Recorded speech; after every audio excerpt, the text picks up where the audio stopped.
attack is through. And is this something that I did? thank you to our Patreons. Something I can do? Thanks to oh no, I don't know, night Barack attack is Obama. done. My Yeah, heart dude, has been broken. great job, Obama. The Thanks, depression's Obama. just begun. You're doing a great. Everyone's doing amazing. You know who else is doing great? Every time you leave, Slobodan Milosevic being dead. You know who else? Orville Redenbacher. Yeah, Orville Great job by him. I'm allergic Bartles to and James, bees. they do good. Both of them, man. Dude, high five it. Bruce Willis, he's all right. Oh, hell yeah. Every time you go, Orson Scott Card. I get The guy who played Welcome Back Kotter. that I want. Yeah, all of drink them. a warm glass of Drano. Pol Pot. Elsie the cow. Character shout out. You're not even a person, but that's great. Night attack. Night attack. Night attack. Night attack. Michael Winslow. Night attack. This one's for you, Michael. Attack. I love you. Diet of Fire People. Dominique Wilkins, I'm looking at you. See you next Sunday. Guns. I like cuts. I gotta tell you Key of the guys, Sunday. What's up? I gotta say that Shades of Grey is gonna make a lot of money. No. It will Yes, not. it will. I will make this a conditional statement, and I will bet you money. Are you gonna bet money? Well, here's the problem, and it's a structural problem, and it's an inherent misunderstanding. The Hollywood executives, what they do is they see record-breaking sales numbers, and they think this is something that is raunchy and raw and is selling like fucking crazy. And they say, therefore, we need a raunchy, raw movie. We need to push boundaries, right? So they're making it NC-17. Here's the problem. It is not the fact that it's raunchy and raw that made 50 Shades of Grey such a big success. What made it a success was the fact that for the first time ever, housewives could buy it privately and have nobody see them reading it because they had their Kindles and their iPads and so on. So instead, they're taking a public performance. No, I don't know. I don't know because I feel like they've been Ladies empowered. are not going. In fact, those girls do not want their husbands to come see this movie and find out what they've been reading. They're gonna go out with their girlfriends. They're gonna be all They like, will. "Look at me! See, look at me! I read the books, and I'm so daring." I mean, like what it does kill is the golden goose of the surefire movie watching audience, which is young adult girls. Correct. Like young adult girls make the Hunger Games a success. By the way, you know what the big surprise of the summer is? They made the Titanic. big surprise of the summer. What? Maleficent. The female-driven sci or fantasy genre is alive, and it is like a thing that you need to pay attention to if you are playing in these movie fantasy leagues, because like Snow White and the Huntsman made good money. This made better money. Young chicks go see movies on a scale and a predictable scale that young guys don't necessarily. Yep. Well, and there's more shit made for young guys. They also go back and rewatch it, and again, that's the reason Titanic made so many tens of millions of its dollars based on the repeat viewing. Sign, what's going on, man? I got a question for Mom. I gotta say this. All right, go ahead. Would you go see a dirty woman, a dirty... You're passing judgment. The hurdy-gurdy man? I see. Somebody dirty hurdy-gurdy man right now. You ashamed of yourself? What? Okay. Would you go see a dirty movie with a bunch of random women that you know some are having some feelings? They're having some feelings towards what they're seeing on the screen. You don't know who they are or anything around. I mean, would you go to have what is this essentially private? What's your point, Sign? Where's this headed? I'm saying it's like that's what 50 Shades is. I mean, there are people that like talked about it, but I mean, when you really get down to the nitty gritty, it's kind of dirty. It's kind of And So, when you like get the what you're visuals- saying is what made it a popular book is that it was a private and titillating experience. The question is, do you want to go surround yourself with 300 other women having a private titillating experience, watching this I shit at the same see. time? I see. Yeah. Well, I feel like guys do that all the time. Don't not guys anymore. like get together in groups and watch their porn? Not anymore, dude. We fucking quit that shit the moment the internet was invented. Thanks, Oh, Sign. you're Appreciate right. it, man. We fucking got out. Oh, CMT1. Justin used to jerk off with his bro. Hilariously incorrect. I didn't jerk off with my brother. I jerked off with 3 separate friends. Yeah, come on, man. So come on. Just be, yeah. Let's be fucking adults here. So wait. I'm interested. Okay. In your boner jerking off yeah. story? All No, right. is this because like we only had like Tasmania's Super Tits 3 came out on DVD, on a VHS cassette, and so you guys had to all share the experience because only so and so. Stop everything. All right. I've never done a time limit before. Y'all got 2 fucking minutes to give me a mock-up of Tasmania's Super Tits 3. Also, Bonnie, hand me a beer. So, anyways, so was this experience because like everybody is like, hey, my mom's out of town and we could watch this DVD finally that I've had hidden under my bed. I mean, was that like a big part of it? Or No. Well, no. Understand this is a bygone era. Like Yes. we are talking dead. about the fucking the Bronze Age while the fucking Industrial Revolution is happening. Right. Yeah. Well, Like yeah. the but this idea is- of I'm gathering with your friends to jerk off, although a touchstone of my childhood, Plus is also, gone. that wasn't our preference. It was the best we were able to do. Okay, first Well, of all, no, like, but I'm saying okay. because that's pre-internet. All right, look. Like that's your only option. Yeah, exactly. really. You know what? And when everybody was dying and going blind drinking wood alcohol during Prohibition, they weren't Yeah. fond of the wood alcohol. They were Yeah. fond. It was the best they could get at the time. Okay. I remember going into my brother's room And seeing, at one point, and then like my mom had taken out all these VHS tapes and put a note on them that said, "Get rid of these."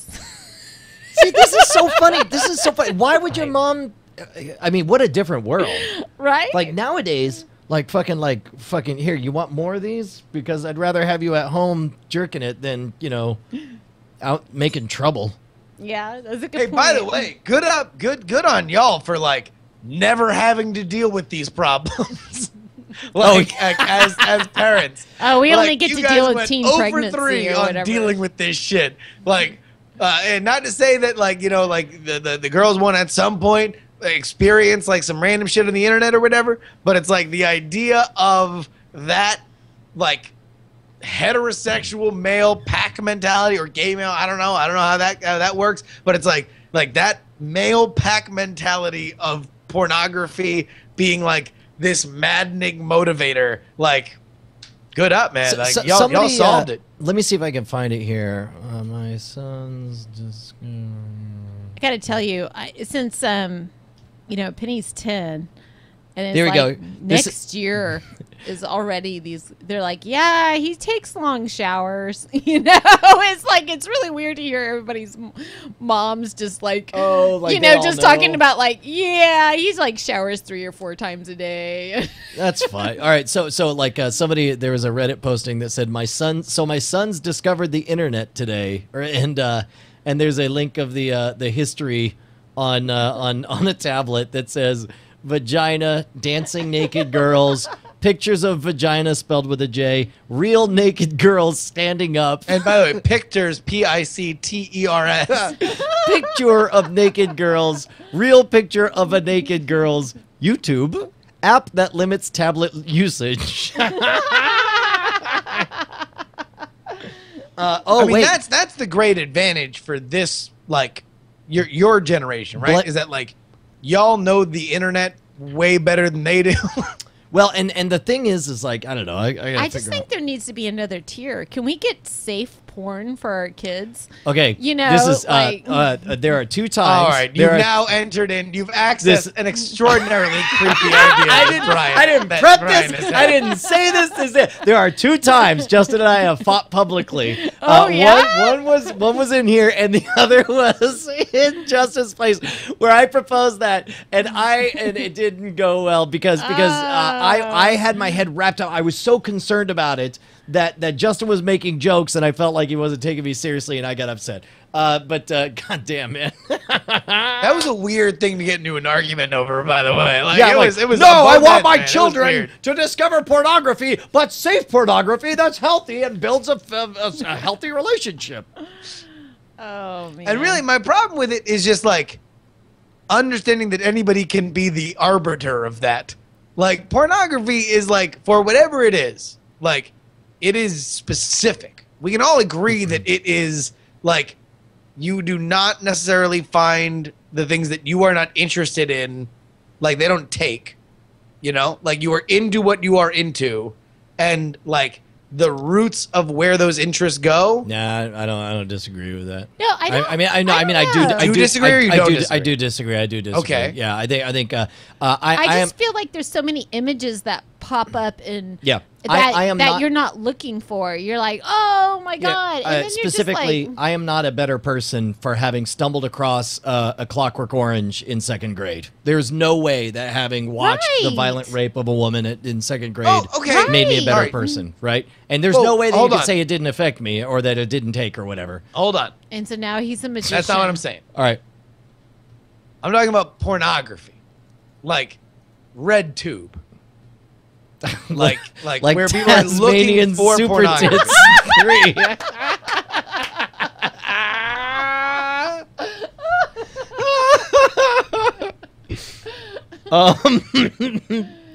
No, it's just like the things that pop up that they're not really looking for. Or they're not ready for. It's They're like, not look, ready- man, when I yeah. was 10, I wanted to see a boobie. You know, when I was 12, I was like, oh, butts work too. And then when I was 13, I was like, man, if the penis went into the vagina, that would be even better. And it's like, you know, but along the way, there's no reason that you can't say that at 9, watching, triple input Russian teen is the same as seeing a movie.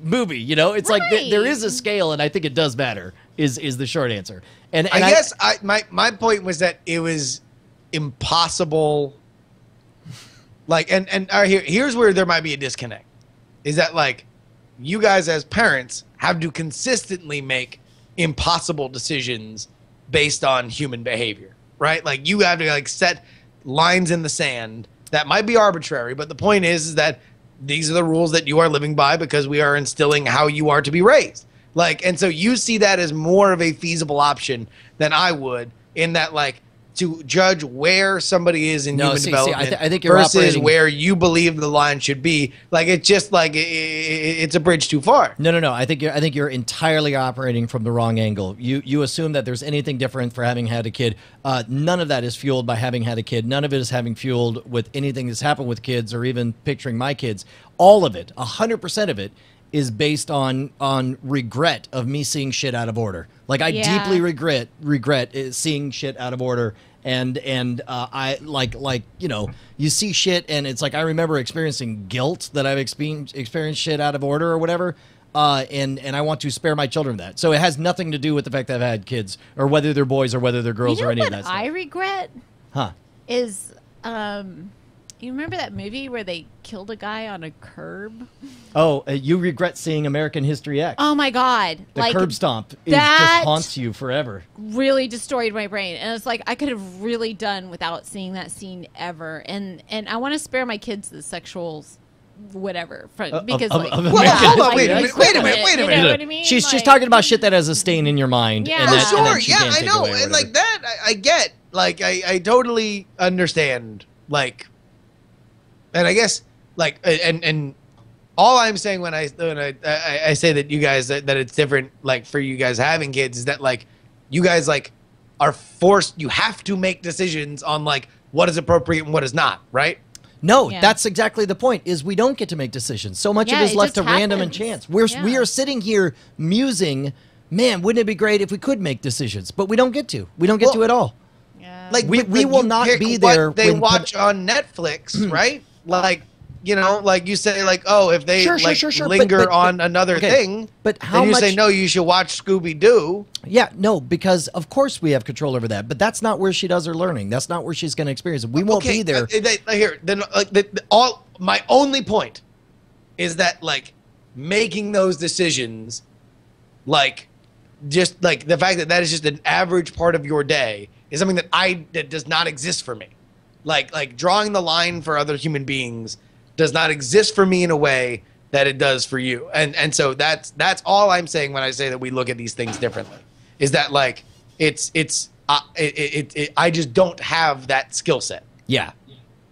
Well, I mean, it's not much. And by of the a way, skill Nuke set. Jello is saying the scene in the first 15 minutes of Irreversible. Yes, the first 15 minutes of Irreversible. I do not know if that is ever in order for me. I don't ever think that there's going to be a point in my life where I think it is appropriate that I've seen the first 15 minutes of Irreversible. What is irreversible about? What is that? Are you asking? all right, Do you want to That's be right. ruined? That's Bad fine. things.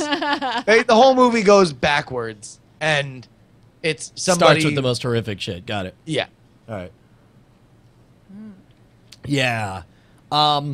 Anyway, and none of this is us thinking like there ought to be or whatever. It's just, you know, just the musing of, man, we wish we could shape some things because, you know, I don't know, whatever.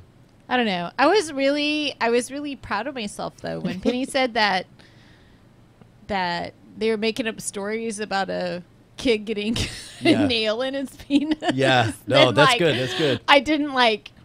I was just like, okay. Well, and that's the tough thing. know? And I guess this is the part that that I think you're right on with that feeling, Justin, is that, you know, the actual content of, like, what do you get to show your kid or whatever, that's easy. You know, everything is like, you know, it's got labels nowadays. And you're like, yes, this, I don't know. And we don't even say no. We're just like, well, you're going to see this kind of thing and that might be complicated. Are you ready for that? And Penny is all like, nope, I'm not ready for that. And it's not a problem. Josie's going to be the trickier one.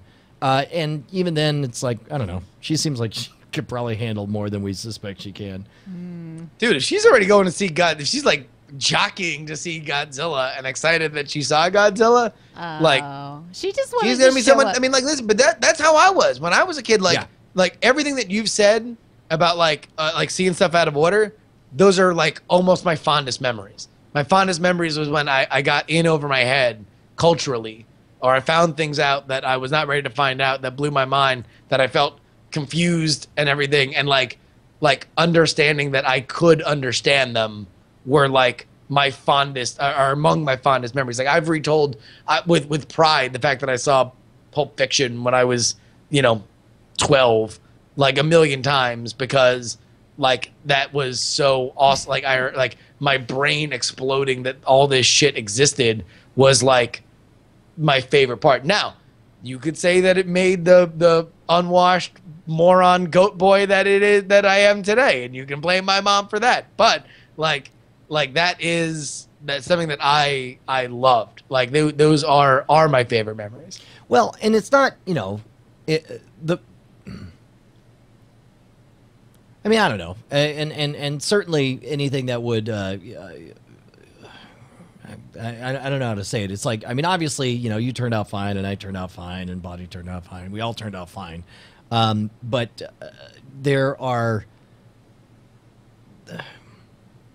I don't know how to put it. I just want to spare her. It's tough enough to be a teenager and grow up and to try to know what's expected of you, and it would really be a bummer for any of the kids to stumble upon pornography, which by its very nature is an outrageous depiction of a situation that never actually happens, and is a show put on, and to believe that that is somehow what is expected of them. You know, that would be really a bummer, and that's a bummer whether it's a guy or a girl. It's not a matter of boys or girls watching. Hang on, Jackie Hearn wants to chime in on this. So, Jackie, what do you got for us? Yeah, I was just going to say, I have to tell you that I guess I've created maybe 8 puppet dicks since I started this venture.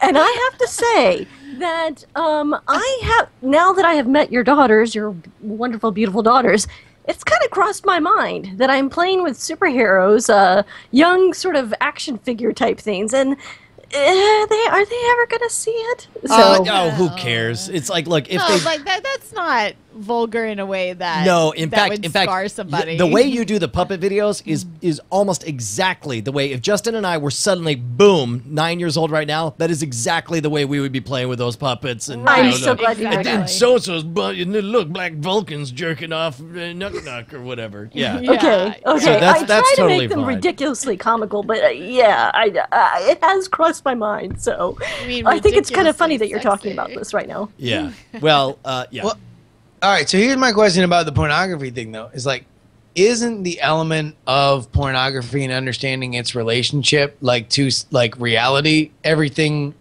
about, like, it's like that their understanding is about everything but the pornography, right?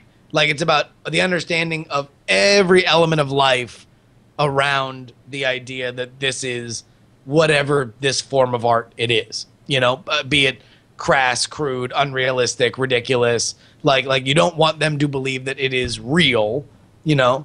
So it's like, it seems to me that it's about everything around it, right? No. And again, we're not worried that they'll think it's real. Like, let's say they're to stumble upon, you know, all of a sudden they're looking at, like, you know, tranny porn choke 7 or some shit, you know, like some horror, you know, like, and not Fucking, and again, by the way, can we agree that they ruined it after 6? yes, but my point is, like, we could explain after the fact that that it's like, you know, well, there's some people who, you know, were born in one sex and want to turn into another sex, and they go, and then there's also people who have loving relationships, and when they trust each other very much, they want to, you know, there's a whole bondage community, like that shit. I can explain all of that, and she can understand all those words, but that's going to be a thought that she stumbles upon. Like, for me, I watched a deer get fucking slammed right in the head at 60 miles an hour. I watched its body flip 3 times over and shit spray for 30 yards in all directions as the corpse hit in the car. You know,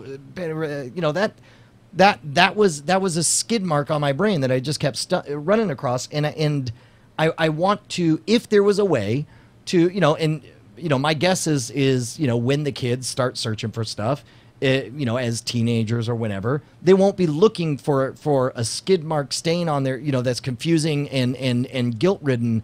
And that's all I'm saying, is that I'd like to spare them. And yeah, of course we can explain all this stuff. And yeah, eventually when they're 28, they'll be fine, and they'll talk about how, you know, they understand now. But they'll also remember the 6 years it took them to get back on track. And it would be, I'm just saying, it'd be great if there was a, you know, an easy lane. Oh, no. That ramped them up to but that. I think we're beyond that conversation. I mean, like, I was just saying another, like, period in the idea of, yes, it would be amazing if you could control it, you know, like, but just in general, like, you know, that like that, If the porn- understanding of what porn is and you know, like, all that stuff, just always, like, it always fascinates me that we look at the point of impact and not the rest of everything that, like, kind of seems to be where all the, like, problems come in, like all, like, the expectations or the reaction. Like, we focus on this, like, because it's so weird and because it is so outside of, like, the norm. Like, in general, people don't normally fucking put on pornography and say, hey, listen, I'm sexually titillated by this Right. particular piece of pornography. Like, just who I am, dog. Right. Chilling. Well, You know, like, and here's the thing, is that also very likely we will never know what her moment is, and she will not tell us about it. Oh, Very no likely way. she will why internalize would it she? and keep it. Like, and how keep it how quiet. much do you want to tell your parents right now about what your point of impact is as, like, adults? Well, yeah, Well, I'm not God, suggesting I that gotta she tell should you, want to. We I'm- actually have one of those moments pulled up right now. what? Yeah, there was this picture one time. Oh, It you're talking about affected me really Tasmanian Yeah. tits. Oh for- my God, the guilt. All right, Ah. hang on. Tensor guy's calling in. What's up, Tensor guy? Jaime. Hey, guys. Oh, hey, No. buddy. What's up? How you doing? I think kids is way nowadays they discriminate a lot more than we used to do. We used to drink, you know, everything we could find because the information was not as available. And I think nowadays they they filter on their own. Well, I agree that they filter. I don't think it's on their own. I think that the new third parent for we'll say boys to keep it simple. I think the new third parent is Reddit, where they hear direct, frank, honest confessions from 20-somethings and 30-somethings who talk about their stories in an unfiltered way. All of a sudden, Reddit is the direct and frank speaking uncle, and what's kind of great about Reddit is that there's also that self-policing community that is quick to, the second comment will be the one explaining, or the top comment to whatever hilarious content or whatever will often explain the joke and explain why it's inappropriate. And in that regard, there's a level of honesty that I think equips people to after to OP is a fag. Yes, exactly. I mean, there will be that, but there's also this I don't know, this like gut checking that happens that makes me, I don't know, feel like people know, like the first thing you're like, look at this thing is fucked up, and then hilarious joke about it being fucked up, and then the third comment will be like, well, yes, it is fucked up, but understand this is why it's popular and this is why people get in that community. Oh, you should do an AMA is the next thing that comes out, J1 says, which to be fair, OP typically is. Dude, I mean, like, here's the fucking TLDR on all of this, is that you guys are superhuman people that, like, terrifies me on every level. What do you mean by that? Like everything. The fact that you are even at this level and having this conversation and thinking that this is understanding that not thinking, understanding this is a part of your future, if even a fantastical element, of like, hey, I would like to be able to do this in a perfect world where I could completely sculpt every element, or like taking the more, I think where we got into the argument about was we got into like the super technical element of like, well, what if I just set up like I talked to Hack 5 Darren and I was like, yo, let's set it up in my house where like whenever like we have a fake page that goes to like a Google redirect, that's like, this is always the top thing and everything else is filtered. Like the very nerdy, like I definitely want to. It would be great if I could have in the future, and I think there will be. And I think this is the thing, is I propose that there would be a market for an algorithm or an AI that just sort of monitored and said, well, here's what your kids are searching for. Here's what I fed them. What do you want to do about it? It's like, I would love that. Where it's like, I could pretend to not know. They could pretend like nobody caught them. This is what we call the cool babysitter. Because, we all had that babysitter. Oh, jeez. It's super creepy. Yeah, I don't know. It's not. Well, first of all, I'm very flattered that you would say that. But we don't know what we're doing more than anyone else. I do. That's my point. Like you guys are great because you guys are riding with it. Like you're fucking jazz musicians tooting away on your clarinet, like when you don't even know what the next backbeat's gonna be. Okay, hold on. JC's oh my god, chiming in on it. Oh my god. Oh, you didn't see that before. Hey, JC, what's up, bud?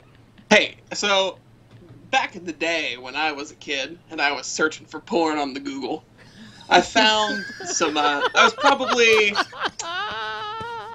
10 or 11 at the time, sharing a family computer back in the day like you did on your 56K modem. Sure.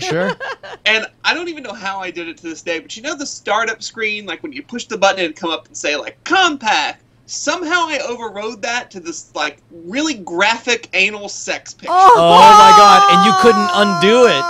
And it like was up to like 4, and I was like, all right, my parents will never notice. And I hear like the doo for the computer powering on the next day, and then I hear James Clinton get in.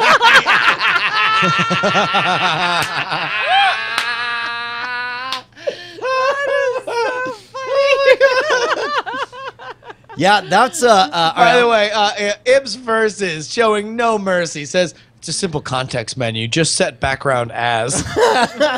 So tell me this: like, was there anything? Because the early days of the internet, Jesus Christ, that shit was way unfiltered. Nowadays, here's the weird part: I'm breathing a sigh of relief because at least when you go to Google and you type in like, no matter what sex things you think up, well, actually, I take that back. like in general, it seems like you are led to one of the large money-making porn conglomerates because they paid for the SEOs. Hold on. Yeah. No, we were babes in the woods when it came to internet pornography in the 90s. Like, exactly. No. But, like, it's way worse now. Way worse now. No. Like, okay. just for the fact of, like, the consumption rate. Like, you know, like, if you wanted to jerk off to internet porn in the 90s, he stated hypothetically, No.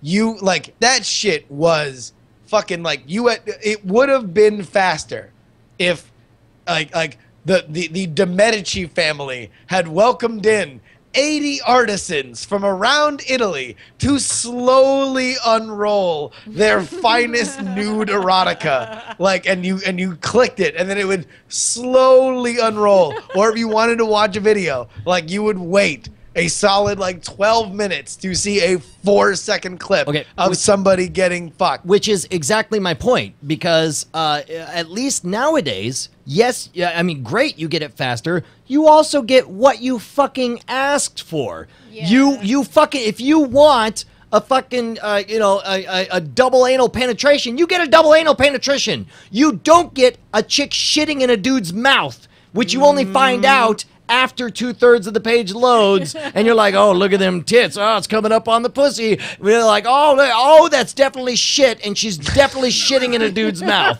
That's really what we got. Point. All right? I don't know, man. No, like, okay, you know what? Fuck you. That's what I got at age 12 on my 286 at fucking 2400 baud. I feel like we've finally come to this. Oh, Brian. no. This is the beginning. This is only the beginning.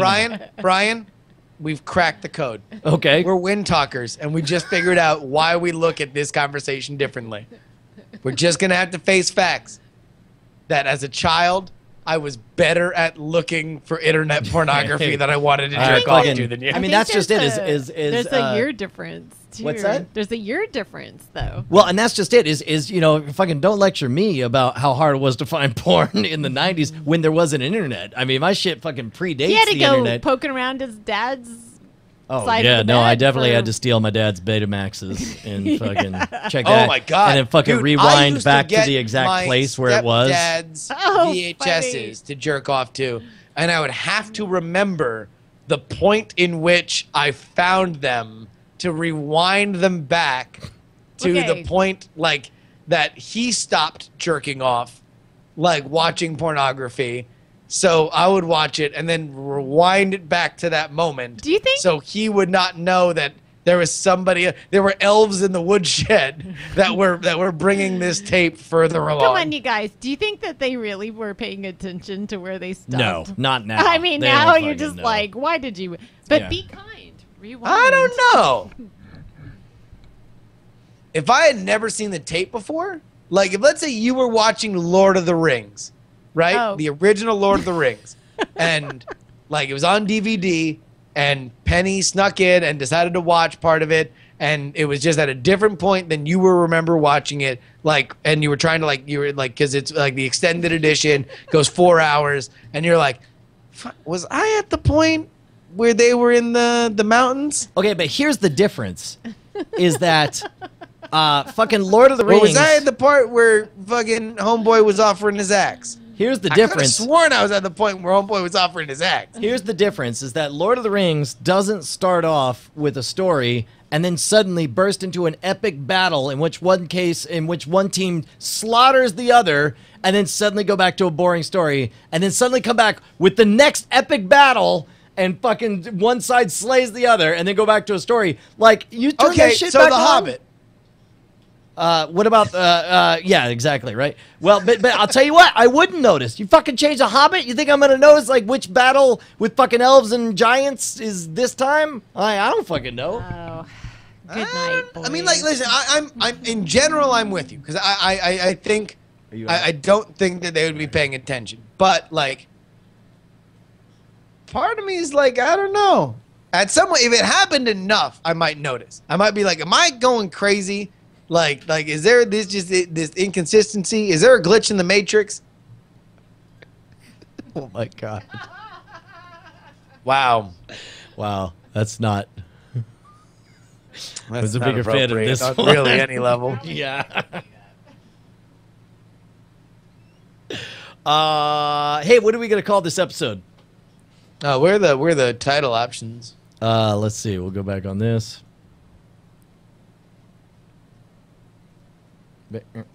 Title episodes. You want to know what? I had a realization. What's that? I was listening to Harmontown. By the way, have you listened to the last Harmontown? I only just started it. The fucking Dan Harmon rewrite of Superman, which you will get to. Oh, I'm very excited about it. Dying laughing. That's awesome. But the episode before that with Camille, Which I still haven't listened to that one either. I'm going in reverse order. it was called like the Tony Shalhoub Award, and they get to the joke about Tony Shalhoub getting an award like 12 minutes in. Mm-hmm. And I was like, fuck. That, like, every time that we've made a title, a joke that happens way early, like, 'cause I found myself thinking, like, is that the best joke? Is everything else sub-Shalhoub Award joke? Yeah. Like, and I felt kind of upset. I'm like, ah. And then, like, I experienced it different because I was like, well, I guess, yeah, because I guess it's slowing down and it's not as funny and yada, yada, yada. So I just think the new title thing, the last funny joke we make, even if it's not the funniest, the last funny joke, the latest in the episode. Interesting. Shit. What was which of these is the last then? Wrath of the Meowgician. God, I wanted to call it Gushing Warmth. Oh, man, that's pretty good. Hold my calls, I'm tripping balls. Tasmanian Super Tits 3. I think that's Aftershow. I know. Bob says even better. The title comes from the Aftershow. Oh, it's Magic. Saigon Nights. I mean, should we say the...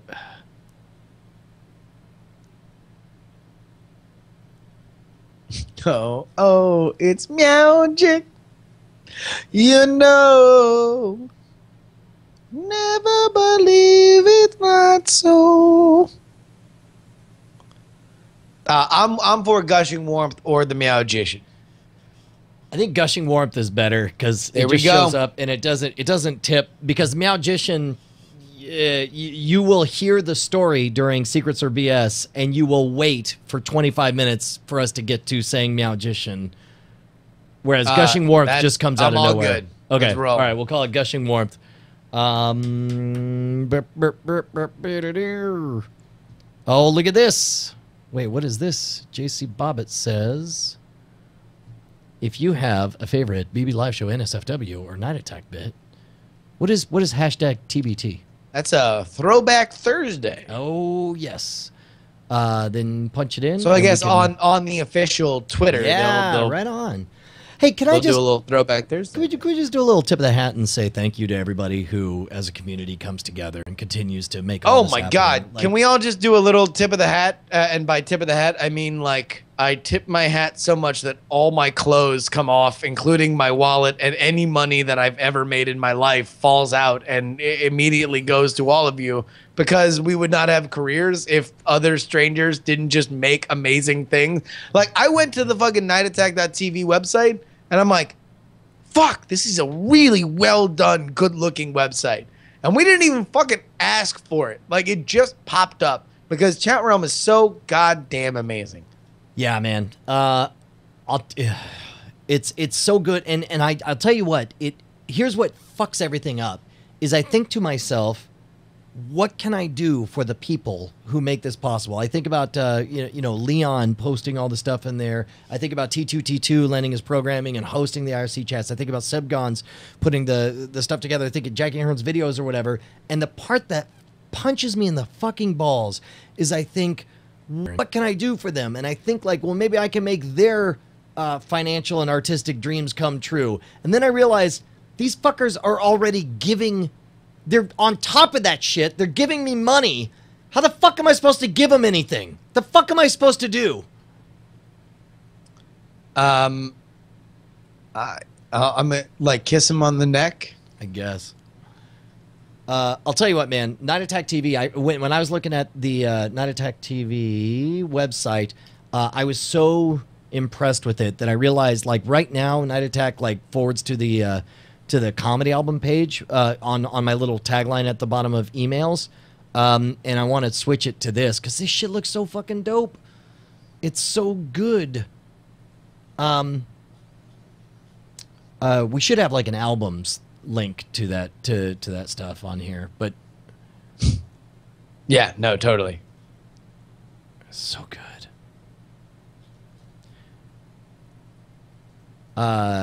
Dude, did you see? Hold on, let me see. I wonder what the Transformers wrap up. So, I wonder what the top comments are. Oh, God damn it. No, she got, I mean, listen, part of it is that, like, they didn't give her, like, Any kind of introduction or setup or anything. but, I mean, at the same time, I don't know if that would have been worse. If it would have just been like, shut up, dumb bitch. Like, Yeah. you might as well lead in with the shit that some people might like. Because it was pretty fucking, like, it was 50-50. And the problem with 50-50 No. Well, is luckily that it's like 2/3, right? I mean, it's like what, 815 to 466. Oh, So- yeah. So, you know, better than 50-50 for sure, but still, it's like it's so tough when you're doing something so outrageous and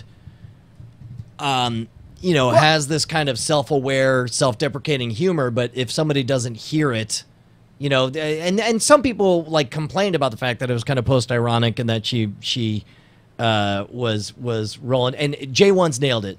Ally Spags will win people over in time. That's exactly what'll happen. It's exactly like that idiot douchebag with the crazy spiky hair that everyone hated and loved to comment on how stupid his hair was. What? No, go back. That's fucking, that's the only conversation that we need to pay attention to on the internet. That's right. No, wait, hold on. Roll one more. Oh, wait. Like, Oh. you got to get the, yeah.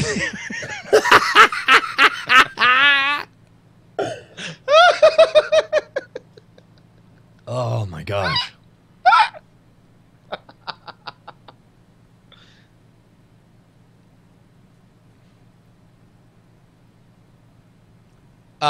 This is the fucking thing.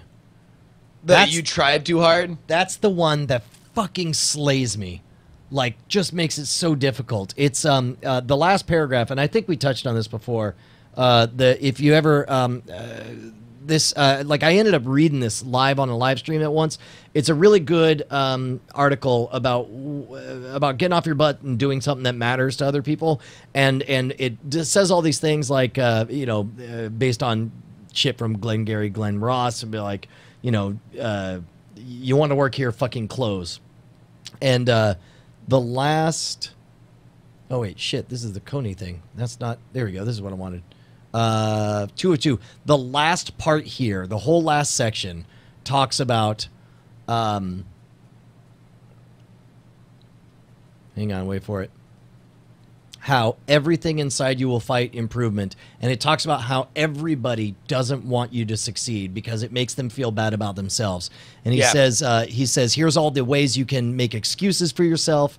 He says, here, let me pop that back.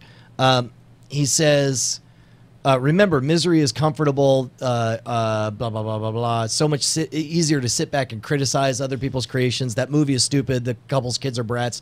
The other people's relationship is a mess. That guy's shallow. Oh, yeah. Whatever you try to build or create, you will find yourself immediately surrounded by non-creators who trash it. Maybe not to your face, but they'll do it. Your drunk friends do not want you to get sober. Your fat friends don't want you to start a fitness regimen. Your jobless friends do not want you to see you embark on a new career. And it's like realizing that, I'm like, fuck, it's so right. And it's like, hold on, where was it? He says, basically, here you go. Every single comment boils down to, stop creating. This is different from what I would have made, and the attention you're getting is making me feel bad about myself. Like, that is what I hear that so fucking loud in any of the quotes like that on there. Yeah.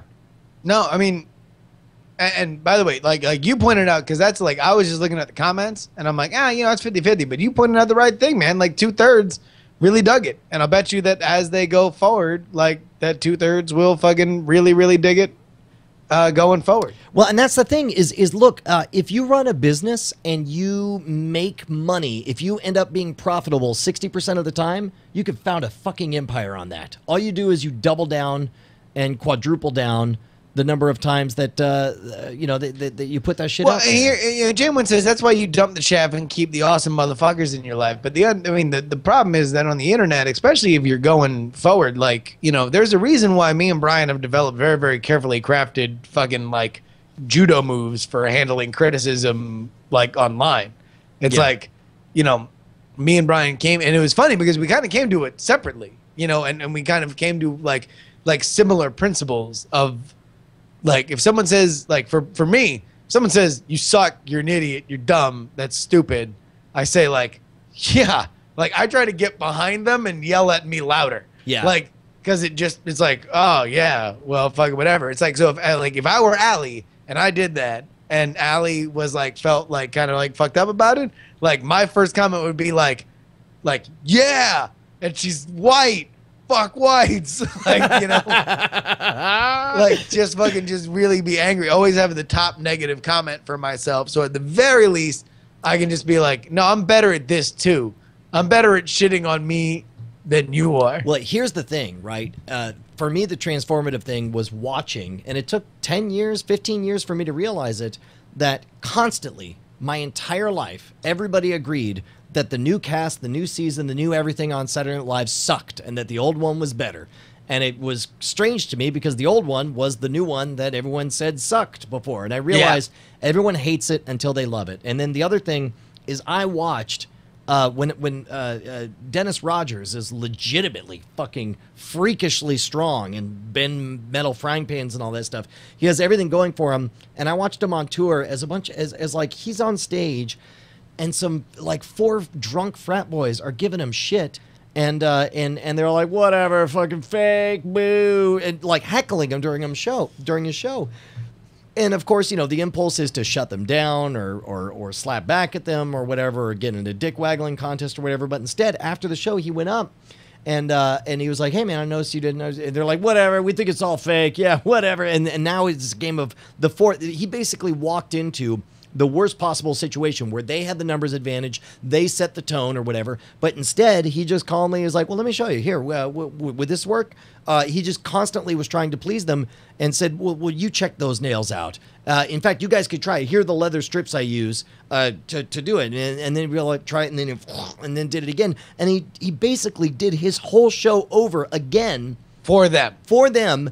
And I didn't see the point in it until I saw them loudly, aggressively, unbelievably become his biggest fucking fan. Like the hugest fans he's ever had in his entire life. And all of a sudden I realized that this is when the metaphor popped into my mind that when you're trying to sail across the ocean, you don't worry about when the wind is going in the wrong direction. You worry about when there's no wind. Because, if there's energy, if there's anger there's something you can capture and flip around and make something good happen.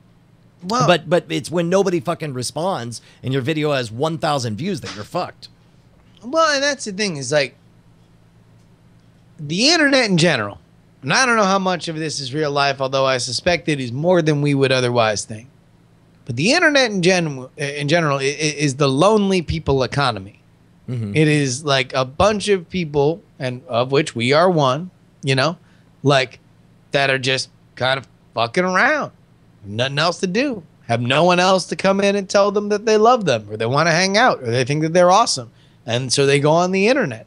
And it's like it is a fragile frame of mind, and one in which like the kind of emotions that we find synonymous with the reactions to the internet are just kind of prevalent. It's like, that like something, it's like you're just on edge and you see something that like is outside of your normal structure of what you expected, and you lash out at it like in an ugly and angry way. And it's like, that's everything about the internet to me. It's just understanding that like the love can be like, it is a Care Bear stare kind of thing. Like if you just pay attention to somebody and say like, no, but for real, like, what's up? What's going on? Like, Well, like I'm not trying to be a dick. Like, let's just fucking have a chat. And it's like, now all of a sudden, it's like you've given them the only thing that they don't have, and that is like companionship, because that's why they're on the fucking internet. So this is something that I feel like you have been better than me, because it's extremely difficult to say certain things in the moment. Like you just want, you don't have to let them win, but you do have to. I mean, weirdly, here's the thing: is the hardest thing to do is to let them win, and in winning, you get them on your side. It's the most unreal thing, and I don't understand it, and it's so hard. Like people want to be like, I still two of the most popular videos on the Scam School channel are ones from back when I had crazy nutty hair or whatever, right? Yeah. And it is unreal to read the very real extreme rage, like real rage. Like people flat out say they want to punch me in the face. And I suspect in their heart of hearts at that moment they mean it, because I'm not a real person to them. And by the way, if you want to read another great article about it, just Google the monkey sphere. It's another article from the same guy who wrote the 6 harsh truths thing. And he talks about Dunbar's number and the idea that beyond 150 people, we can't make everyone else a real person to us. We make them a thing. Lady Gaga is a thing, an idol to be worshipped or whatever, not an actual person. Yeah. And so it's so difficult. I don't know. My gut says, you want to give them shit back or whatever. And that's the worst thing. A neutral thing is to roll with it and make a joke, and then you have a chance to become a person in them. But the most effective thing is the thing you keep telling me to do, which is acknowledge them and genuinely listen. And it's the one thing, and agree with them. I don't know. It is something that I truly, truly admire, and that you bring strength to me, because there are times when I'm out of strength, when I'm out of juice, I'll call you and I'm like, I gotta fucking explode on this shit. And it's always you that brings me back to earth on that shit. Well, but like part of it is that there is no winning, right? Like there's not a contest in that moment. Like if there are no winners and losers, like we're all just fucking people yelling at each other in a fucking hothouse, like, and like when people are weird or assholes, like, and here's the funny thing is that like, I'm way more likely to get completely deranged and yell at somebody and get fucking angry when it's a friend. When it's me, I'm just like, belly up. Like, look at my big, soft, pink belly. Right. Who wants to tickle it? Like, like you can take your raptor claw and disembowel me in a second if you'd like.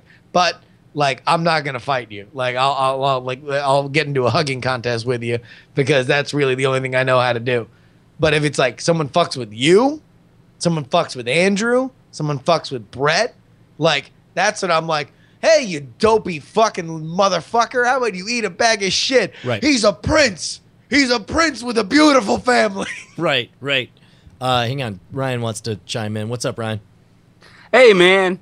Hey, I want to punch you in the fucking face. And also, why does my dog shit on the floor? Oh, dude. Again, the one episode we don't do advice, and all people are doing is calling in and asking for advice. I would like By to the point way, out, Ryan, I'm drinking this Weekend Red. Tell you what, I would like to point out that it's like a weekend happening on a Wednesday. that this is a third iteration of the motherfucker who called in 4 hours ago. There was Mega Vortex the gray, Mega Vortex the white, and now Mega Vortex the off-white. Shit's dirtied up a little bit. Yeah, man. Anyway, I guess the thing is you just got to keep. I don't know, man. Eating shit. I don't think I've played. I found It's not about that. I mean, that's the one thing that we have always like kind of like, there are like a few things in which we have like not seen like totally eye to eye on, and this is like one of them where it's just like it's never about eating shit. It's never about like, oh, I have to fucking lose so you can win. No. It's but again, objectively, it's not shit. Tastes like shit. Feels like shit. It's not fun to take. I mean, are you telling me it's anything other than shitty to agree? Like, yeah, no, that was a ridiculous hairstyle. I wore it for a while. I hope you enjoyed the trick. I mean, like, is there something inherently fun or rad about having somebody look you in the face and say, I think you're shit and I think what you do is shit? And a then little agreeing bit. With them? I mean, like a little bit to understand that, like, it's a child. It's a child saying things to But you. what you are doing is you're taking yourself out of the moment and you're admiring the ridiculousness of the situation, which is not what I'm talking about. I'm talking about the actual experience. I guess, but that's my thing. Is like, Owning. I don't like. I can't engage at that level. If I engage at that level, if I acknowledge that that level is legitimate, Yeah. then I'm lost. I'm in the woods. Well, and For me, personally, right. Like, because I latch onto these things and I read into everything and I fucking find emotions and fucking motivations and narratives in places that, like, if I let myself connect on that, like, you said something to me, no, I'm going to say something to you kind of fucking level, Yeah. then I'll never get anything done. I mean, that's the problem, is I feel like the shortest way for me to make myself a real person is to treat them as a real person and to really seek a connection. And when you do that, it's one of you has to let the guard down first. And to me, I mean,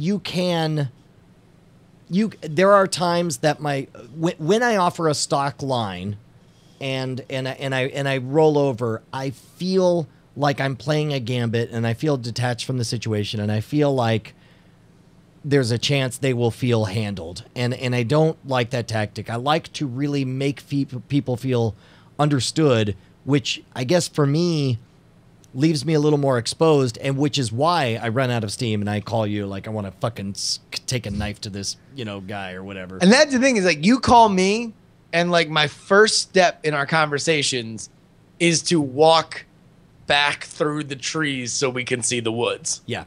Because it's like, you call me and you're like, Greg said my green hat's fucking retarded. And I'm gonna fucking kill his family. Yeah, and I'm gonna rape his dog. Like, that it's my only option that I murder Greg, right?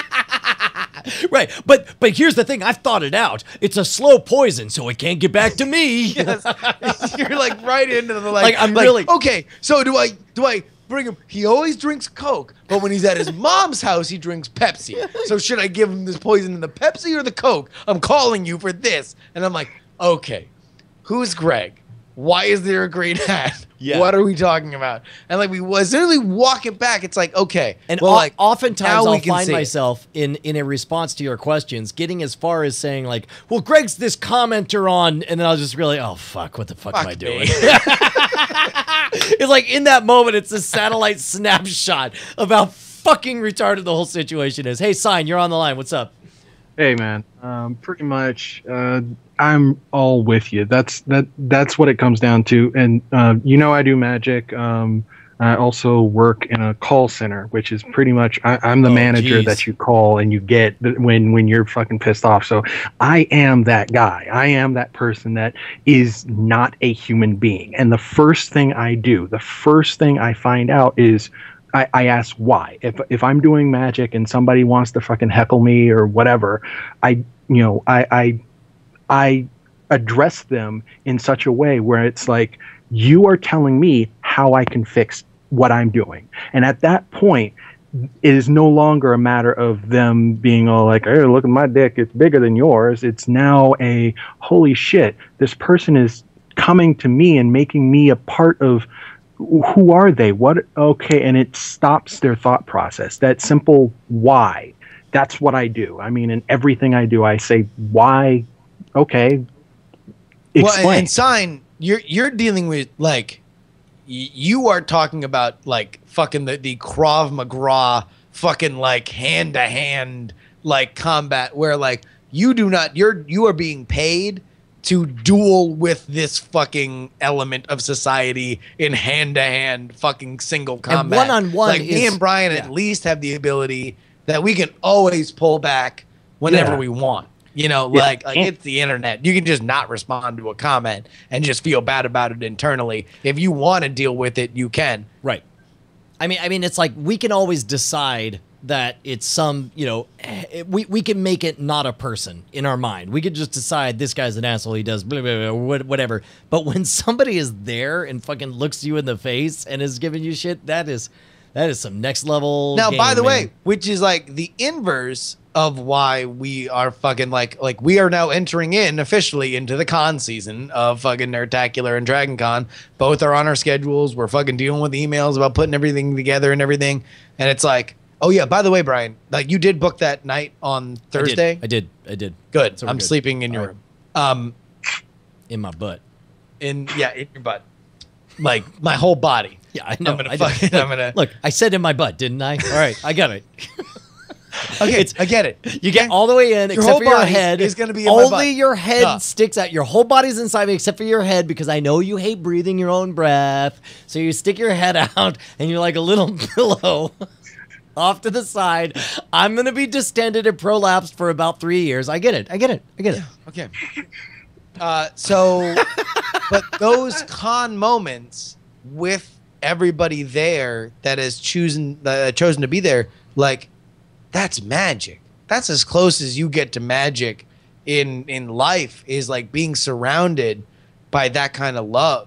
And it's like, it's so funny because you look at like, yeah, I'm putting together a thing for Dragon Con where it's like the name of the panel is like why nobody's listening to your podcast and why it's the best thing possible. Yeah, man. And it's like just all about how it, like the first lesson you need to learn before even being good in podcasting is enjoying the fact that nobody listens. You know, like just understanding and treasuring like every person that listens.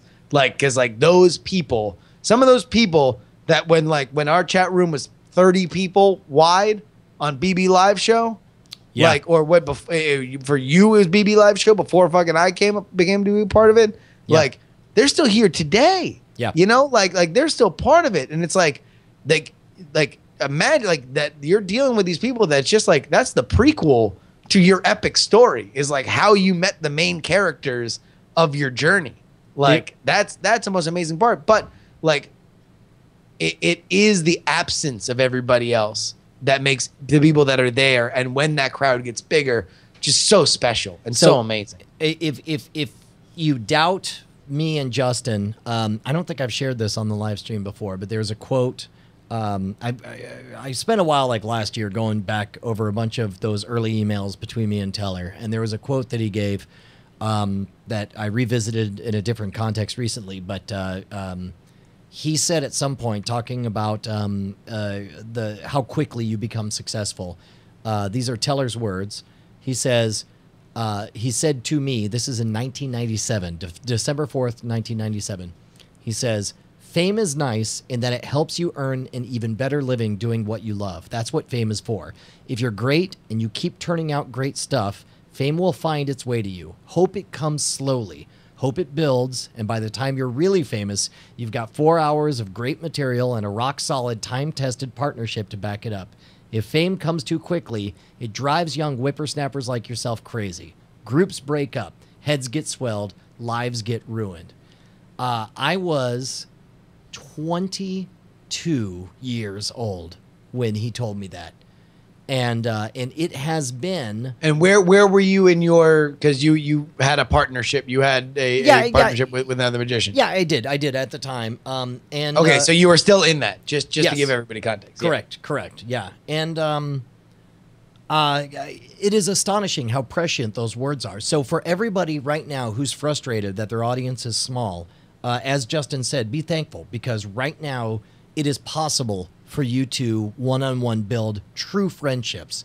And that is, the story of Chat Realm is one of a community that found each other in the great, sea of the internet. Somehow our boats lined up, and what might have been a friendship of novelty, like, look at us, we're all here, how crazy is that, has deepened into something truly precious and extraordinary, and something that Justin and I only recently have begun to realize is also quite rare. What we have, what we've built here, is what multi-million Hollywood stars can't seem to put together, and they don't understand how we did it.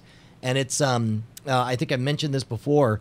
There's a scene in the first book of the Dark Tower series where somebody uses a surprise weapon, and the weapon turns out to be a hawk.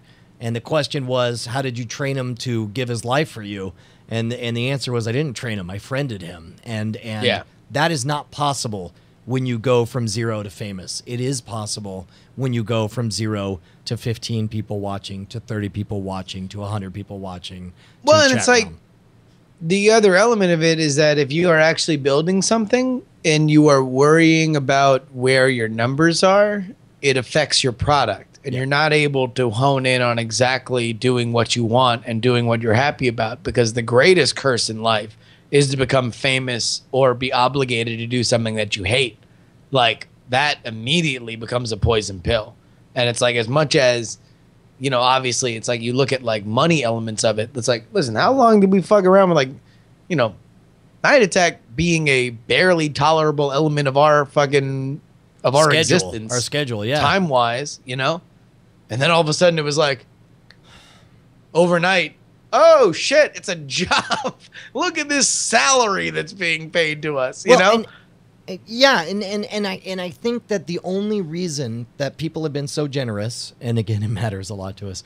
I think the only reason that people have been so generous is because they know for a fact that that if the money stopped, the episodes wouldn't, and that you know, we might go back to you and me on wooden apple crates with a webcam, just bullshitting with each other. Well, and that's the other thing, is that it's like, it matters every day that you show up and put out a podcast for fucking 20 people. Yeah. Like, that matters. And if you do that for 5 years, 10 years, it matters that much more. Like, that is dedication. And you know, like, the number one way, like, 70% of winning is showing up on the internet. And like, if you do it for 20 people, that matters a lot, because those 20 people know that you're always going to be there and you're always going to do it. Well, and that's the difficult thing. And that's part of the reason that we did the schedule change, is because it's more important to us that we keep showing up and that we keep connecting and that we, you know, keep to, you know, our Sabbath. Fine. We'll conform to your norms, America. Our Sabbath is now Sunday, temporarily, for a while, too. Whatever. Listen, fucking, Jerks. How about Yahweh? More like, yeah, right.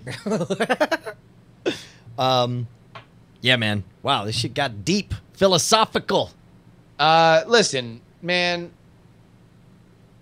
At the end of the day, all I want to do is talk about fucking Gary Oldman, like, yelling about Jews and cunts, and like, the only people that'll listen to me are you. So fucking, like, I love every single one of y'all. You know what, Crash Kincaid's right. I don't know that tonight we'll be able to make a dent in the overwhelming, you know, number 300,000 views or whatever. But if you want to throw Alex Baggs a thumbs up or throw her a comment, here, I'm going to do a little like right there. Move that needle just a little bit. Oh man, I got an Alex Baggs story I want to tell, but I really shouldn't. Is it a good one or a bad one? Well, it's the one about you and me and the fucking comment, the text conversation we had today. Did we? Regarding Alex Baggs. Did we have a text conversation about Alex Baggs? We sure did.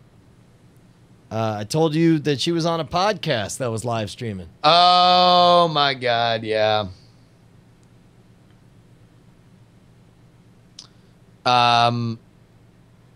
Why, we can't say that? No. Should. We should. Okay, so we were okay. If I remember them correctly, and unfortunately I have no battery, so I can't turn this on.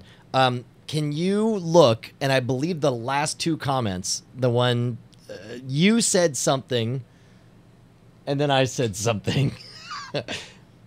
I know that really narrows it down for you. No, I got it. Yeah. You want me to read it and just like merble the name? Hold on. Big Bad Bri said that guy was a dick. Which guy are you talking about? What happened? I only caught a few minutes of it.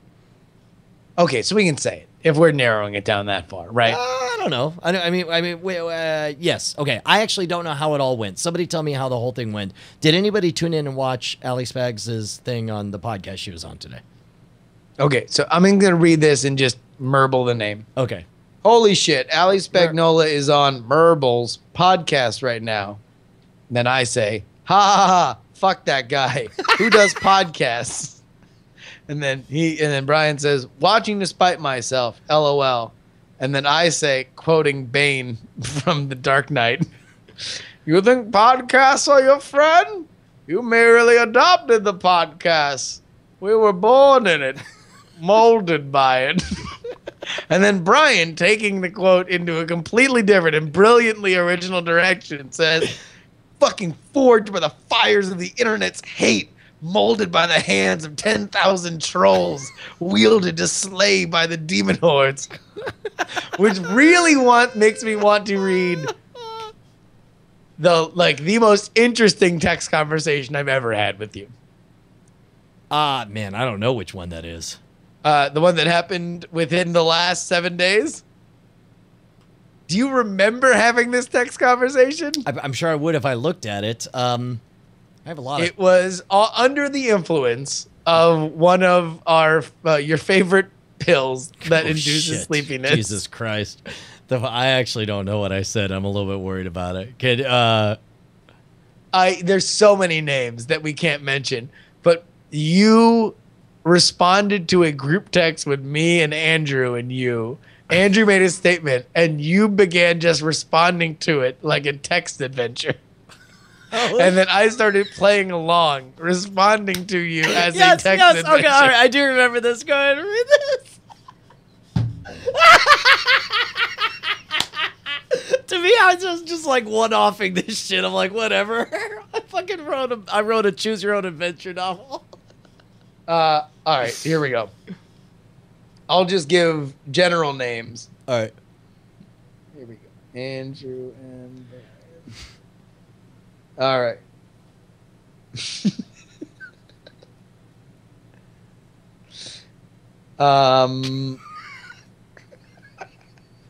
God damn it, you have no idea how bad I wish I could fucking boot my phone up. I'm gonna trickle charge it right now in the hopes that I'll be able to read this. All right, so here we go. All right. Edit. Andrew says Andrew quotes people talking about a kind of a dickhead magician. And then it starts off. Brian begins his text adventure by saying, "Talk, Andrew May." And then the next thing you say is inventory.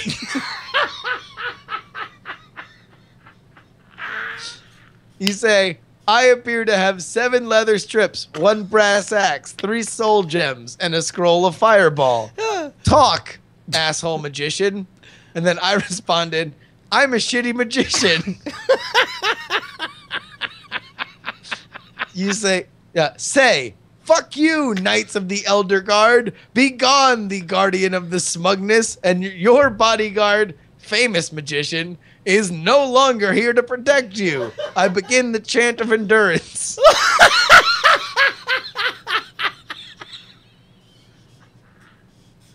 And then I say, a wild, super asshole magician who's been a real dickhead to Brian appears.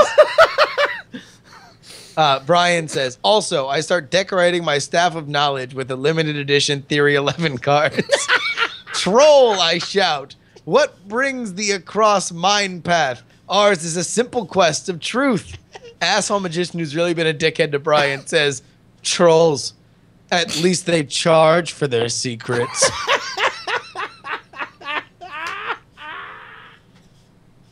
Brian says, do you mean us harm? For if so, you must answer to my axe. Asshole magician who's really been a dick to Brian casts Scoff of Indifference. Also, Brian says, also, what the fuck does that mean? Troll.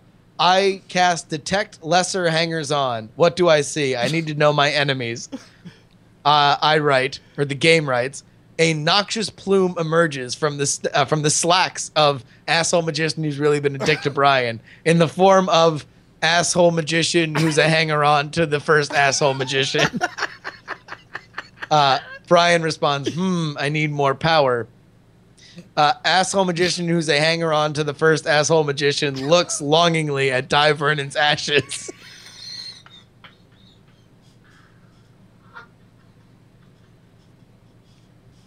Brian says, I summon editor of a famous movie blog.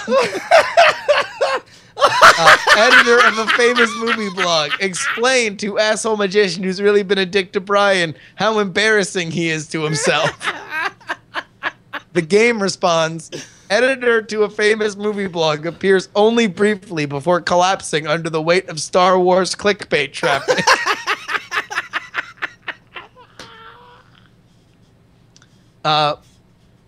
Brian casually drops the hilarious story that he certainly cannot tell until one or all of the principal characters are dead. Brian gains 6 douche points. Jesus. Asshole magician who's a hanger-on to the first asshole magician evaporates into a vortex of star fuckery. Asshole magician who's really been a dick to Brian asks why you guys don't hang out more. Brant, Brian says, Brant gains 10 experience points for having recorded all of this. Brian responds politically, reaffirming that he'd love to spend more time chatting, but unfortunately, he has to take a vacation to Los Angeles. Wait. Also, no, fine, thanks. We're actually okay for friends who will hang out with me during my vacation. Wait, did I write This is that? all in code. Yeah, okay, all right, got it. Yeah, we don't need any consultants for my vacation. And then Brian high fives Justin, and then I sent a GIF of a Final Fantasy win. Oh, Jesus. And then it got more serious, but that was the really funny part. God damn, that was a lot of fun. I'm so glad. I am so glad that that made an impression upon you. No, it was great. It was like it was amazing. Just like operating, like I was DMing a one-man game. Goddamn, Justin, it was pretty good. Hell yeah. Hey man, yeah. J1s says it was one of our best shows. So there's that. Hey, do you want to carve out? Can we carve out this post show and make it a Patreon special? Like, I feel like we did a whole special show here. I mean, they get it early. I mean, the only thing is I don't want to take anything away from non-patrons. No, like that's fine. they. I mean, let's just post it on to the patrons. That What we do. Says, I mean, like. But I mean, specifically saying like, hey, well, I don't know, like making an event. I don't know if we could do that, but I mean, sure. I mean, if we want to say like, yo, for real though, make sure you watch the post show. Like, I mean, because I don't know how much faster it would go out than it would normally go. Like it normally goes out as fast as it can. I just yeah. All right. Well, there's that. Do we have any way to release the post show as a podcast thing, or can we? Oh, man, I guess we could talk to. Cheeto edits all these together, right? Sure. Okay. Although I would say, you want to know what? Like, even if this is fucking amazing, like, I love it just for our people, for our hardcores. I mean, okay, and that's fine. Yeah, we could stick to that. It's just that, there are a lot of people. The majority of folks experience this just on their RSS readers on their phones, and they will never hear the pre or post show or whatever. And I feel like this was some pretty good shit that we got. But I don't know if it's good commercial shit. It's just like it's like one of those things where it's like some people like us retail, some people like us wholesale, and it's like, for the retail people, it's like we do a show, we do a retail show, we do a fun hour like pop culture, internet-y, quick comedy kind of show. Our pre and post show are like. We get into serious conversations. We get into weird conversations. We get into personal conversations. And it's like, if you liked the retail, you will certainly like the wholesale. Yeah. You will certainly like the more for your dollar. But I don't know if it's the other way around. I don't know if we could like show people wholesale shit and then be like, oh, well, I really like, I'm excited for this in the way that I would be a retail thing. Yeah. Right on. Well, put out the words when this post. Hey, by the way, T2T2 says, tell Patreon to add a proper API. Tell me exactly in very technical terms exactly what that means, and I can get that immediately to Patreon. Yeah. So like fucking like don't like I have no idea what that means, but let me know and I will send that immediately to Anthony. And they're just hiring a shit ton of new engineers, so like we can skip to the head of their list hopefully because I owe them a pizza. I told them I was going to buy them a pizza. I think I'm going to buy them a pizza tomorrow. Stuck on it. Now I want to go read the conversation. You knew who I was talking about. Oh, sure, though. sure. I did. Yeah. I just wanted to see. I just want to re-experience all. Oh, that's right. Yes. Okay. And it's like, and keep in mind, like the other thing we did is as he gave those descriptions, every time we mentioned a character, that was all in all caps. Oh yeah, As if it was we a did character text name. adventure, fucking like all caps. Yeah, like the only thing I wish we had done was added like underscores between first and last names. Oh yeah, totally. Oh my god. I want to see how did we get started on all this stuff, man? You literally just kept doing fucking text adventure commands. You just kept saying talk and inventory. Oh, you know what it was? Okay, here's what it was. Is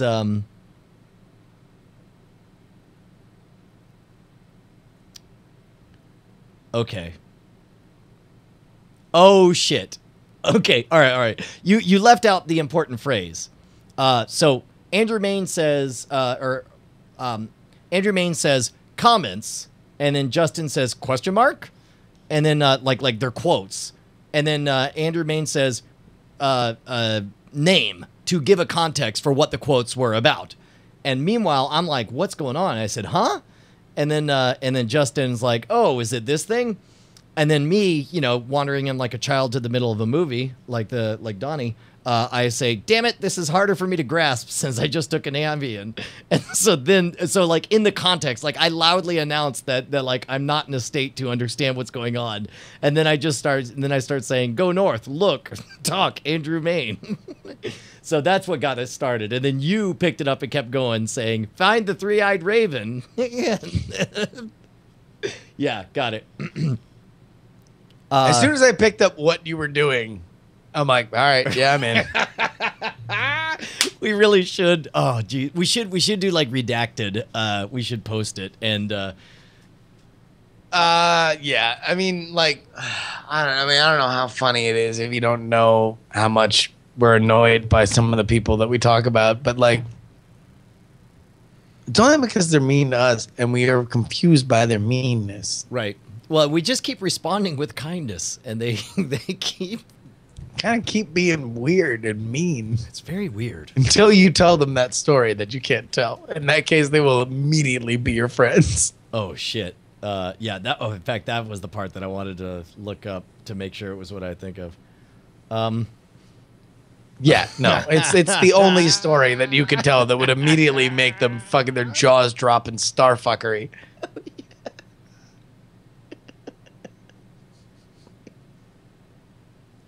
I detect lesser hangers on. Yeah. Dude, it was amazing. Of Indie Rem. Just in case. What's the story he can't tell? The story he can't tell. All right. What else? Hey, who's coming to Nerdtacular? Can I get a witness? Okay, first of all, am I following the path there where you thought like, oh, I can't tell that story? You know where I probably could tell that story? No, listen, I'll literally punch you if you tell that story in public, like person to person, man. Like, you can't tell that story. Okay, I won't tell that story. Okay, I mean, listen, Carl, one day you will understand what it is and you will get it. Like, you just can't, like, it's just a thing. And I like the more we're able to let go of it, the less you'll have to hear about it. Yeah. And Ed Gons. That's awesome. It's not Frodo Baggins. It actually has a payoff. Like fucking Frodo Baggins was just us fucking around because we thought it was funny. Yeah, no, nothing good would happen to me as a result of telling the story. No. Like only misery or indifference would happen were I to share it. And like, listen, I understand because that's all we are is like fucking like. But then again, like our whole thing is like, we will tell you literally everything we can. Some shit we can't. Eventually we will. But fucking some shit you just gotta wait. Nothing's wrong with indifference, Nick with the C. But the point is the greatest. At best, it will result in indifference. At worst, it will be the worst decision I ever made to tell the story. Well, listen, here's the only reason why I don't tell shit. Anything about me that only includes me, and I think Brian's the same way, fucking all open. Like, listen, how many know? I've fucking told stories about jerking off next to people. Like, fucking, Sure. like there's no line for me with that. It's the only thing that I will protect, and I will protect it fiercely, is my friend's shit. And this, it'd be safe to say, involves friend shit. Like, you have trust that was extended to you, and you just have to respect that trust. And it sucks. And it's like, listen, like, you know how big that needs to get for us to reference it? Like, it sucks that, like, it's just, it's a thing, you know? I will tell you what fucking I was pissed off about last week, though. All right. That I couldn't talk about, didn't want to talk about. Heck yeah. The Go game totally completely fucked up and like had like a whole fucking big thing where they Holy shit, you are talking about it. All right. Yeah, no, I mean, well, because I feel like this is like a positive story for the Go game. The Go game fucking totally like jacked our pay scale shit, and it was like gonna be a real fucking like a big fight, you know, and it might have ended with me not working at the Go game anymore. But like they wound up immediately like fucking 3 days later, they completely reversed their shit and they revealed the reasons that the heretofore unknown reasons why they were doing it, which basically involved legal shit that they were advised by lawyers to lie about. They fucking defied the lawyers' fucking like, you know, advice and said, this is why we did it. And so I felt good about it. But in the moment that I was on the show, I felt the opposite of good about it. I felt very angry about it. That's putting it mildly, man. It's like Justin was the Cesar Chavez of the Go game. It's like he was just like, hey, man, this is fucking fucked. We can fucking grab. We're the ones in charge. It was like. I mean, it was. The funny thing is, it wasn't even like Cesar Chavez. It was more like the fucking, you know, like people who just walk out. Like I was just like me and a couple other people that worked there were just like, yeah, this ain't the job we want to do. Like, so let's make sure they're serious about this because we'll walk out and like not to walk out to come back. Like Right. just walk out and to walk out. I guess that's what I'm saying is like you brought the credible threat of like, dude, you know, no bullshit. This is really how you want it to go. Then not so much. Yeah. But the Go game, like, listen, like I have tremendous respect for the top there because like as much as it might be bullshit, like in my mind, like as the person where my position is, it's like they literally had a series of lawyers tell them, if you do not do this, you fucking are putting yourself in a tremendously terrible position. And it's like they got families and kids and everything, and it's like not like they've done a whole lot else other than being the guys who run the Go game for the last 10 years. It's not like they can just fucking fall back on a bunch of other skills. So it's like they basically put the Go game at our mercy, like with us understanding this kind of legal loophole. And, you know, that was rad. It was rad to see. It was rad to be a part of. Right on, But man. in that moment, angry. Very angry. All right, man. Well, I guess we'll go ahead and wrap things up. God damn, man. It's good. Damn, it feels good to have our last Tuesday night as gangsters. Oh, dude. There is a moment. As soon as we got into that meow shit and like the you fucking getting angry about the calling thing, like that was fucking. It was good to see you just fucking go on a fucking rampage like that and fucking just be like, fucking yelling and screaming. Like it was so good. Not coincidentally, I had my first beer in 3 days at that moment. So maybe that's what's going on. All right, guys, we're gonna shut down the stream. Love you guys. You're the best people ever. Thank you to all.